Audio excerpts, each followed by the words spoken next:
everybody joining us. So Dr. Tina Keller-Costa is a research scientist and an invited assistant professor at the University of Lisbon in Portugal. She earned her PhD in biology under the European doctorate program from the University of Evora, working at the Algarve Centre of Marine Sciences and the Max Planck Institute for Chemical Ecology. Her current research explores the diversity, function, and biotechnological potential of marine microorganisms, especially those associated with corals, with the goal of promoting a sustainable blue bioeconomy and ocean health. So with that, I'll hand over to Tina, and thank you once again.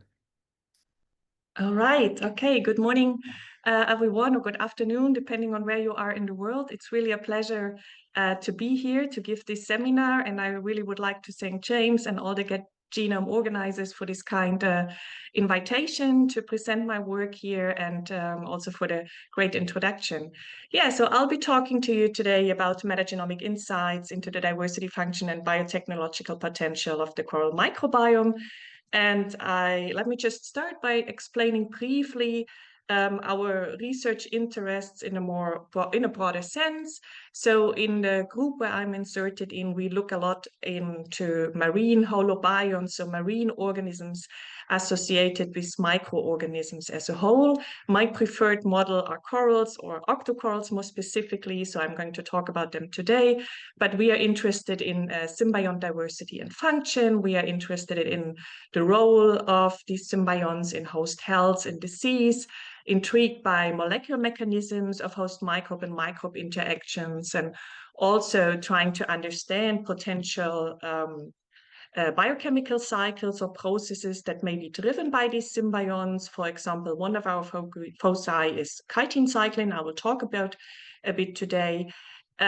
We also look into the secondary metabolism of these symbionts, because often this can be quite rich, and it can be interesting then for novel biotechnological appliances for a circular blue bioeconomy, especially if we think of novel natural products or novel enzyme and such. And recently, we've also started a really great project on the resilience of these marine holobionts and coral holobionts, more specifically towards climate change stresses, and trying to understand also how new marine pathogens emerge as a function of the increased temperature in the ocean, and eventually also novel fungal diseases. Yeah, so just a brief introduction about corals in general. So corals, they are these really fascinating organisms. They are sessile marine invertebrates. They are colonial. They're really funny because their body unit is a polyp, and then their coral colony is basically composed of hundreds of polyps. And they're really important in marine ecosystem as habitat formers and ecosystem engineers. They really create new habitat for a vast diversity of marine species of all kinds. So they're really important to support marine biodiversity. And they're also important for mankind. They offer a lot of ecosystem services, such as shoreline protection, tourism, fisheries. And for us, they can be quite interesting in terms of drug discovery, of course. And when we look at corals, we roughly can divide them in two groups of corals. So we have these so-called hexacorals, characterized by a six-fold symmetry of their polyps. So when we look at the little tentacles here, as you can see in the close-up, and they are typically characterized by a massive calcium carbonate skeleton that they secrete.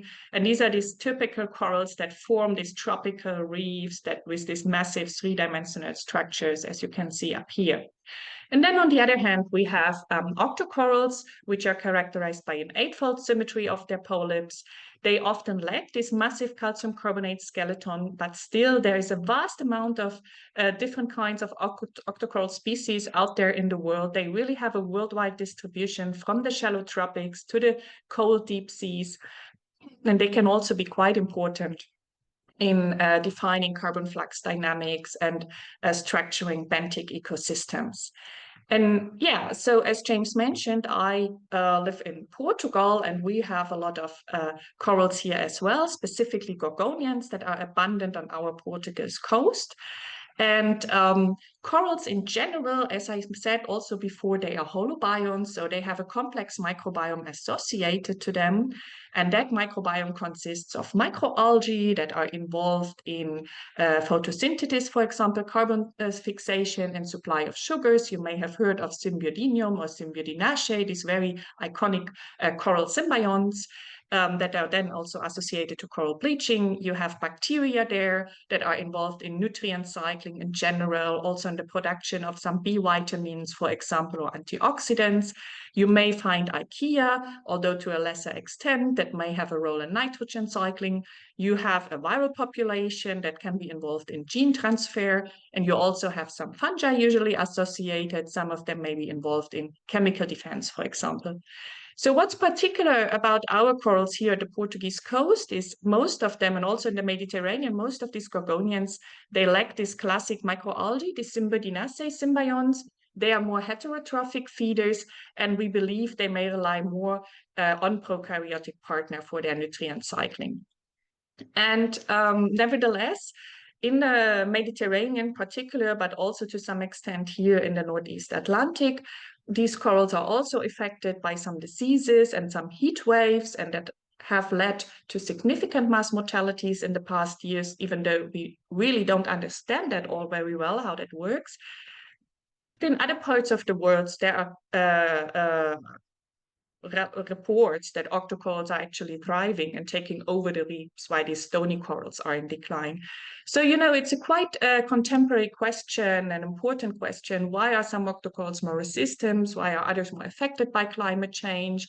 And what are the drivers of this? And what's the role of the microbiome? And obviously, if we want to answer this question, especially the role of the microbiome in all of this, we really need to improve the baseline data we have for microbial communities associated with these corals. And so the first study that I brought to you today is a metagenomic study where we employed full metagenome sequencing for 3 different coral species that are abundant here on our Portuguese coast. You can see the 3 species here. And in addition to these 3 species, we also sampled their surrounding environment, so seawater samples and sediment samples. And from one coral species, we collected from the same colonies healthy-looking branches and diseased or necrotic or unhealthy-looking branches. So we had this direct comparison here. And we performed shotgun metagenomic sequencing using Illumina HiSeq technology by the time. And our objectives were really to determine whether the functional and taxonomic structure of prokaryotic communities inhabiting these corals are host species specific, whether they are distinct from the environmental vicinities, and why using full metagenomics, because we especially were interested in functions, wanting to know what are functional characteristics of the healthy coral microbiome and what are potential disease indicators. So our metagenomics workflow, basically we start by collecting the corals by scuba diving. We never collect an entire coral colony, of course, to preserve them in the field. We always collect small branches. Then we take these branches to the lab and we cut them up into smaller pieces. And then we grind them up using a myrtle and pestle, and we make a microbial cell suspension. So we enrich the microbial fractions. Then from that microbial pellet, so to speak, we do DNA extractions. And then we subject this to full shotgun sequencing without any additional amplification step of a specific gene. And then we get our sequences back. Obviously, in the beginning, there is some quality processing and filtering, but then you look at the unassembled reads in this study to take the 16S rRNA gene information. So to ask the question, who is there? Because we find that in the assembly process, you lose a lot of this information, and we thought it's nice to look at the 16S rRNA genes on the unassembled level. But then also we assembled our metagenomes using the meta-RAP pipeline, which has a metaspaced module inserted. We perform eukaryotic reads filtering step using ReCap, because we find that even though we enriched microbes, we still have to deal with a lot of eukaryotic DNA contaminations. So we try to clean that up a little bit further, doing some prokaryote context filtering, even though still this is not ideal, but well, it's what we could do. And then we can do the functional annotation. In this study here in particular, we used the JGI IMGM platform and annotated protein families and clusters of autologous groups of proteins. And then we also ran anti-smash for identification of secondary metabolite encoding gene clusters.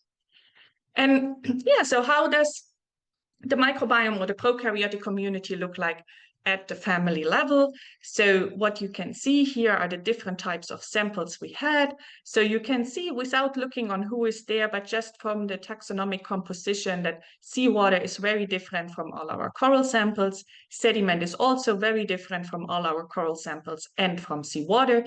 You have a tremendous diversity in sediment, nearly 300 families, bacterial families in each sample. And then in the coral, it seems to be somewhat more selective, but all the coral samples, they are characterized by a high abundance of Endocercomonadaceae, which is a bacterial family in the Gamma Proteobacteria class. And Endocercomonadaceae, the name says it, it means dwelling inside an animal.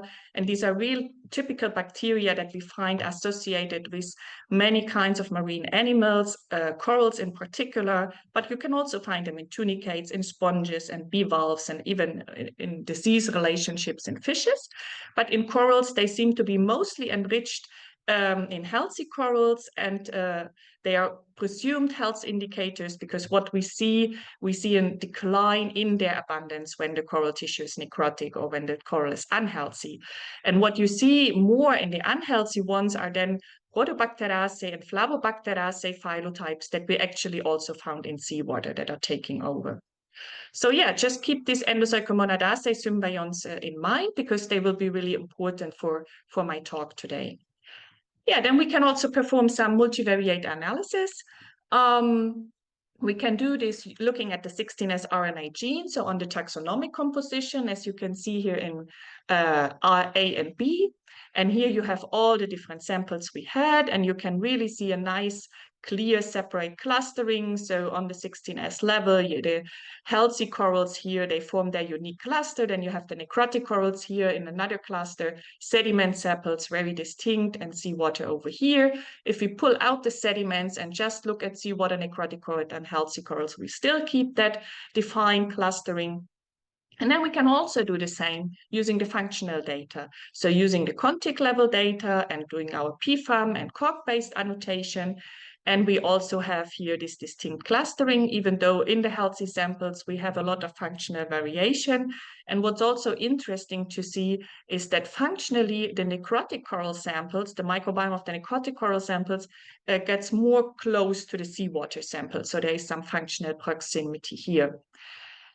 Yeah, and then we can ask the question more specifically by some statistical analysis, which functional signatures are enriched or are characteristic of the microbiome of healthy coral tissue.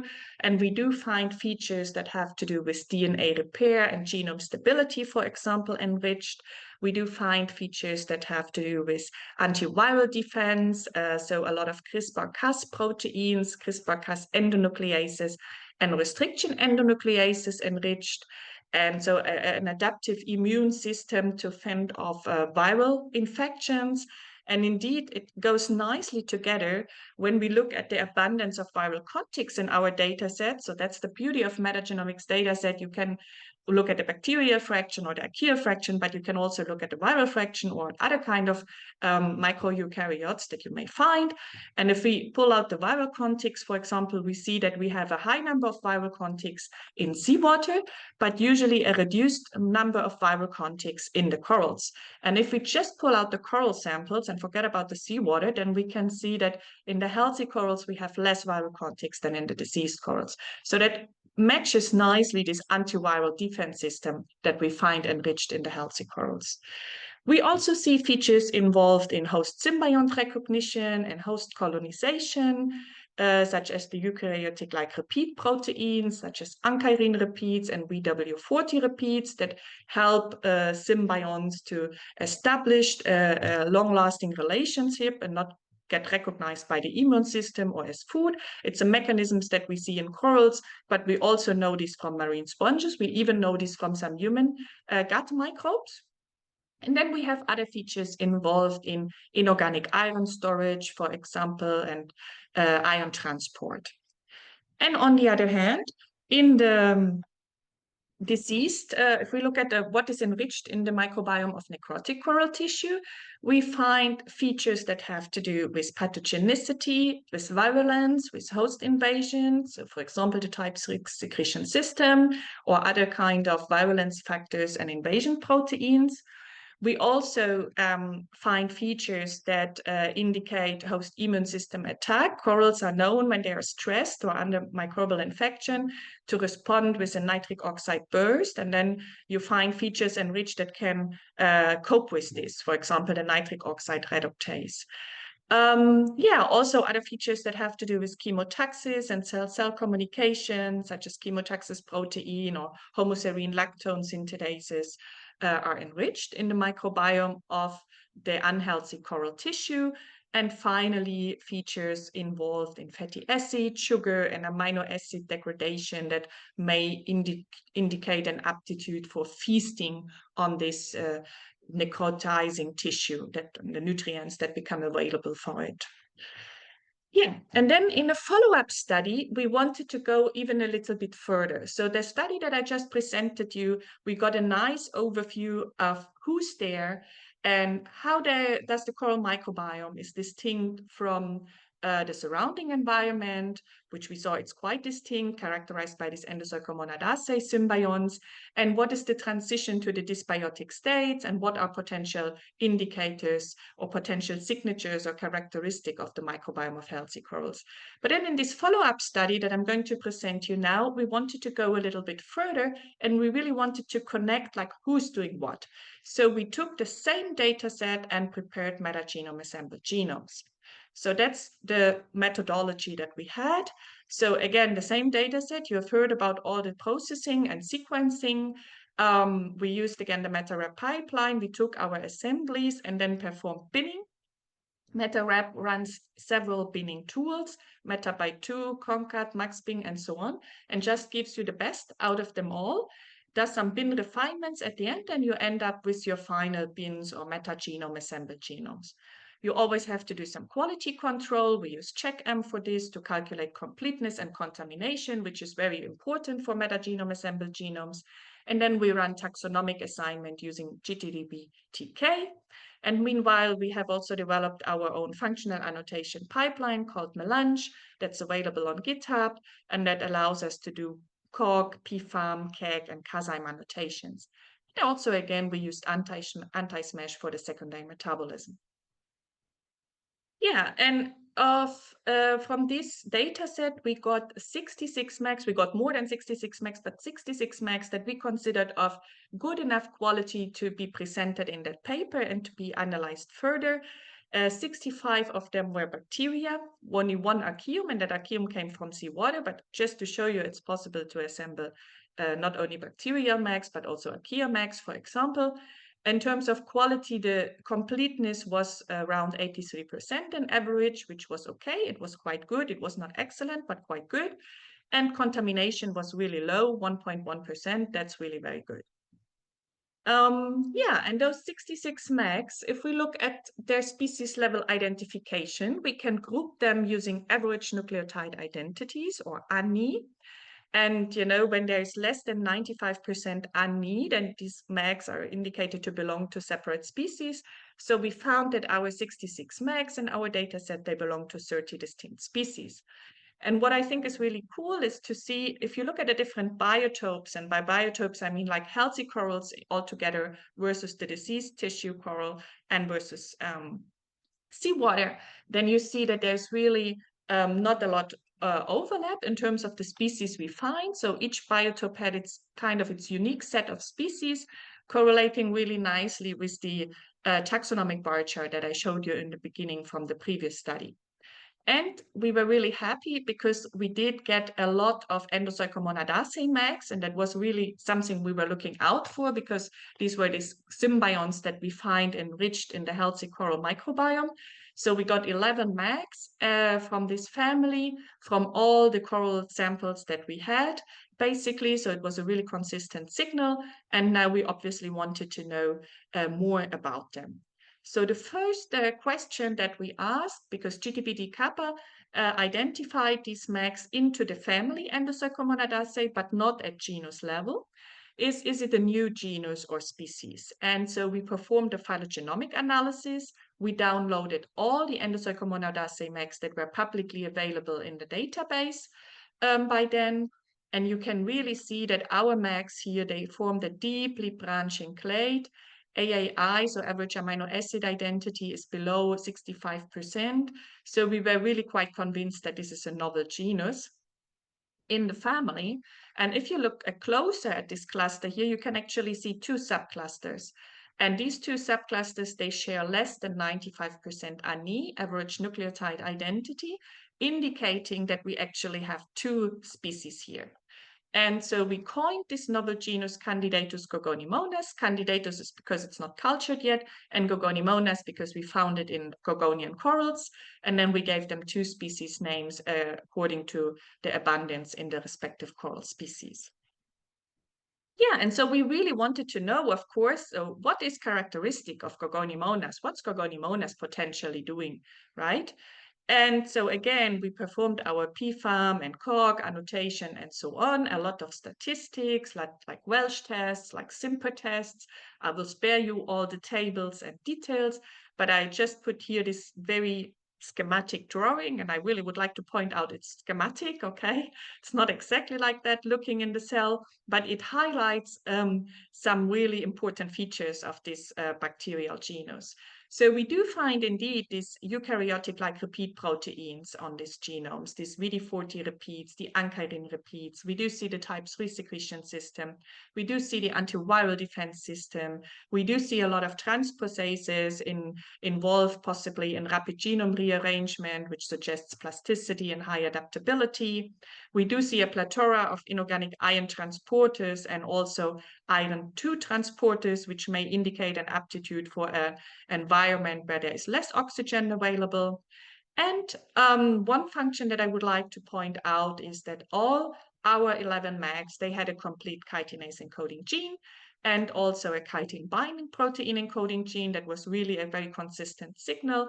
And it was a unique signal in comparison to the rest of the mags we had in this data set. So I would just like to keep you this in mind again, because that's something I would like to follow up still a little bit later in my talk. Yeah, then we also looked at secondary metabolism and secondary metabolite encoding gene clusters.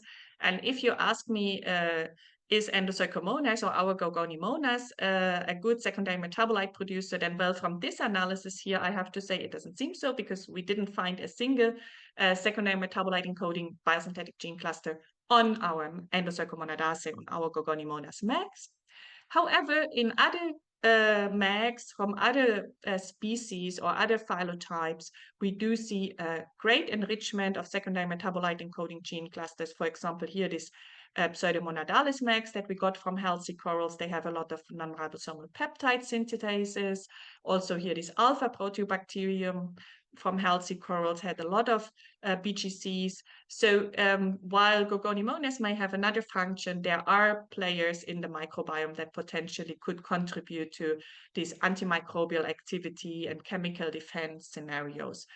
And indeed, most of these BGCs, they are considered novel in the sense that they do not have a hit to a known compound in the database. Mostly when we find known compounds, it's from the seawater mags, where you have a lot of carotenoids in the seawater bacteria. But from our corals, actually, most of it is having no match to a known compound. However, I would like to point out just two compounds where we did have a 100% match to a BGC from the compound called ecosalide and bicornitine, which are non-ribosomal peptides, and they are indeed known for antimicrobial, antibacterial, and antifungal activities. So reinforcing that hypothesis that there may be symbionts taking over this role while others are taking over other roles. And so this is how we envision this overall in the coral holobiont.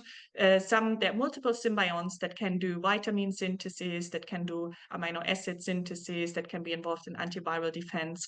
But then you have some that are specialized on this chitin degradation. Others are specialized on utilizing the smaller oligosaccharides that are produced from chitin degradation. So we hypothesize there is eventually some cross-feeding going on here in the microbial community. And then other symbionts that are more specialized in the secondary metabolite production, for example, so a presumed niche partitioning or metabolic interaction going on here. Yeah. And so this gave us really a nice overview on the functional features on who is doing what in the coral holobiont and our corals. But we were intrigued by these chitinase encoding genes that we found in the Endocercomonadaceae family. So in another study, we then wanted to follow up more on this. And the question that we asked was, how widespread is this trait actually in the family? Because we looked in the literature and there wasn't really much known about chitin degradation or the Endocercomonadaceae family being known for their chitodegradation abilities. And so again, we took all the genomes we had in the database plus our Gorgonimonas genomes, and indeed, we find it's a quite widespread trait. It's not present in every genome, it's not present in every species, but it's present in all the major lineages. So you find it, you have 3 valid described genera called Endocercomonas, Chistimonas, and Paroendocercomonas, and you find chitinase encoding genes in all of them, and you also find it in multiple uncultured lineages. And and then we took the chitinase sequences and translated them into amino acid sequences to make a phylogenetic tree of these amino acid sequences, which is what you can see here in this figure, to see how what's the diversity.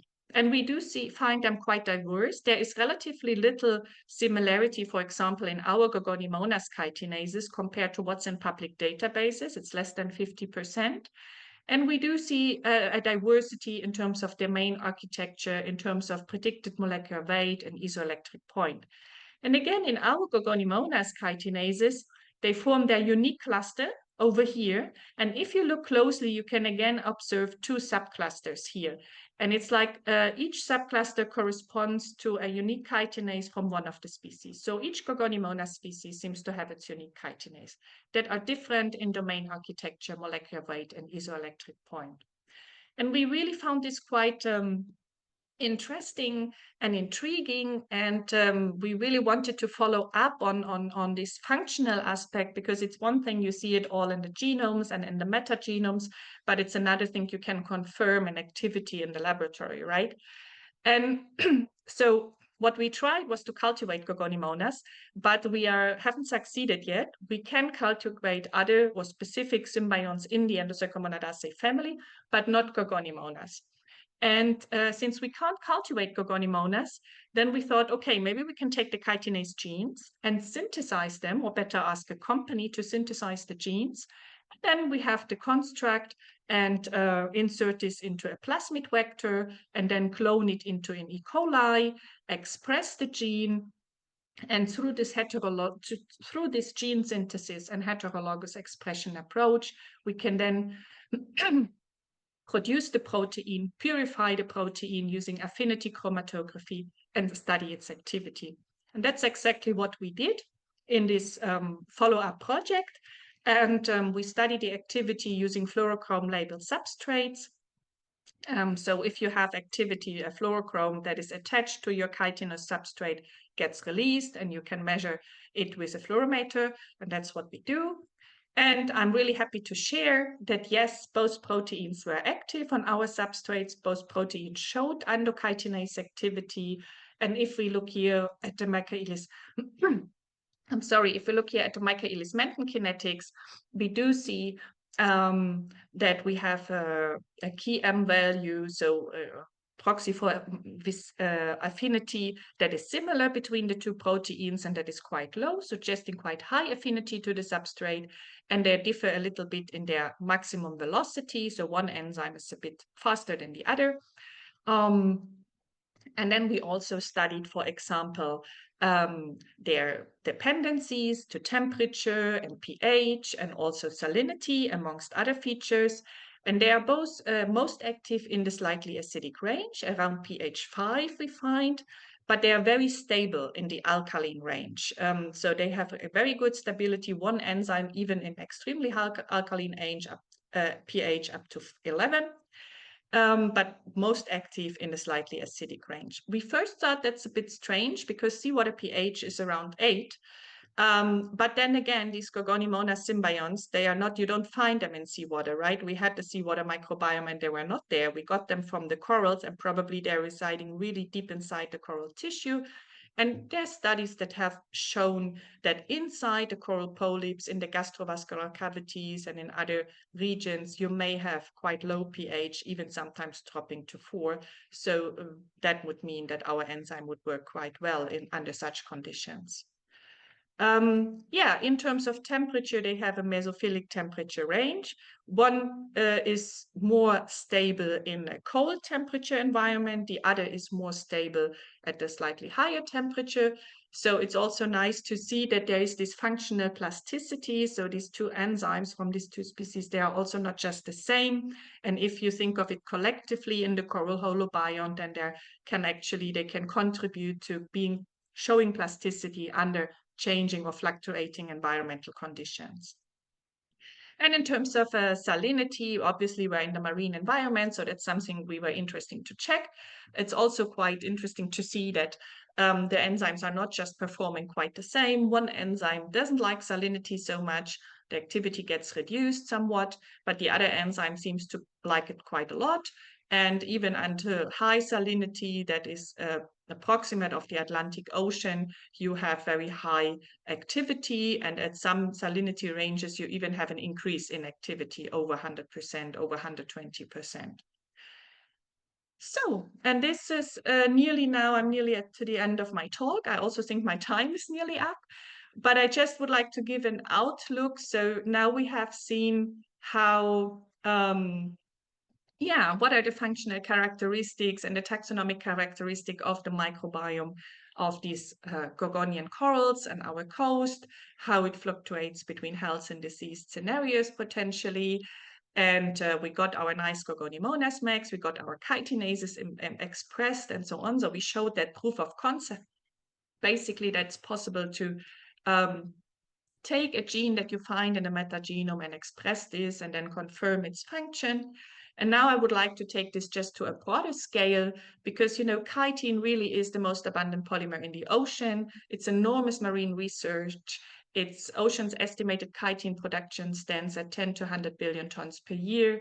So it's a key player in the carbon and nitrogen cycle. And you also have a lot of crab, shrimp, and lobster chitinous shell waste produced every year through the seafood production or the seafood industry.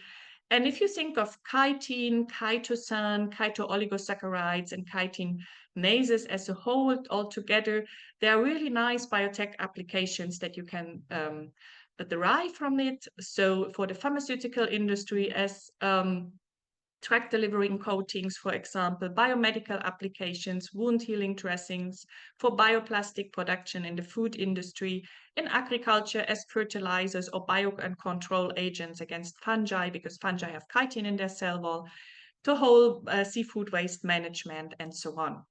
And on the other hand, we really know, I think, little about the global diversity of chitinases in the oceans worldwide and their provenance in different habitats and in host associated versus free living and the provenance of different kinds of protein domains and so on. So we really would like to get a more holistic view on that in the global ocean.